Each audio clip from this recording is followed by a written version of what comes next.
So eto na nga po mga idol, Creamline Cool Smashers tayo, at sa mga hindi pa nakakaalam, officially nakapirma na ng kontrata si Jadel Santiago sa Creamline Cool Smashers.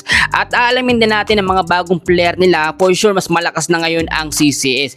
Pero before that, huwag yung kakalimutan na i-like at i-subscribe ang ating channel. Maraming salamat.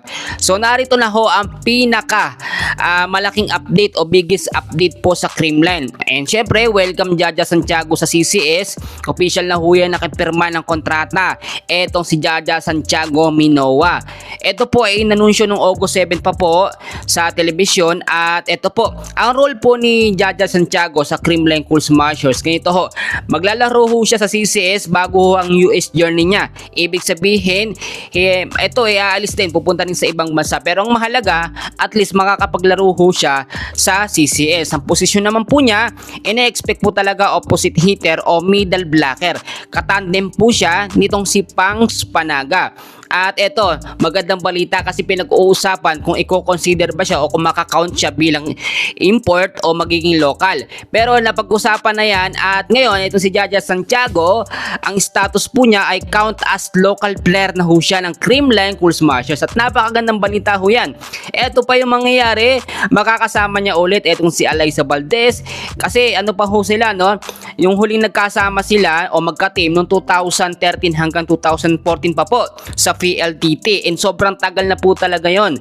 Ito po, maraming inaabangan ng mga fans ng Creamline, talagang hindi na tayo makakapagpigil. Ang ganda na po ng lineup ngayon ng CCS. Ito pa po yung mga bagong player po ng Creamline, no?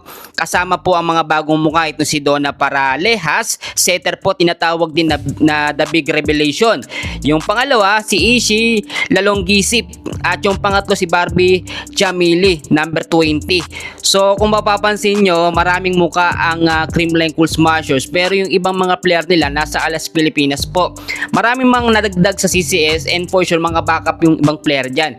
Ang mas gagamitin ho dyan ng CCS ay eto nga pong si Jadel Santiago. Siyempre yung laki ho niya, yung tangkad ho niya. Doon po sa huling naging laban ng Creamline noong July 8, 2026, panalo sila sa next leg, no? Sa score po na 3-1.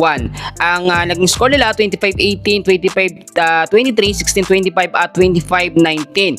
And eto, dahil madadagdag si Jadel Santiago, for sure yung mga next na laban po ng CCS ay mas magiging mabigat pa po.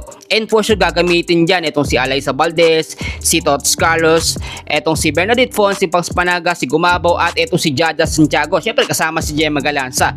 And unstoppable na po ang Creamline Cool Smashers sa ganoong klase ho ng lineup. Kaya meron pa tayong kaganapan. Abangan natin ang mga latest update sa Creamline. So manatili kayo nakantabay sa ating channel, i-like at i-subscribe.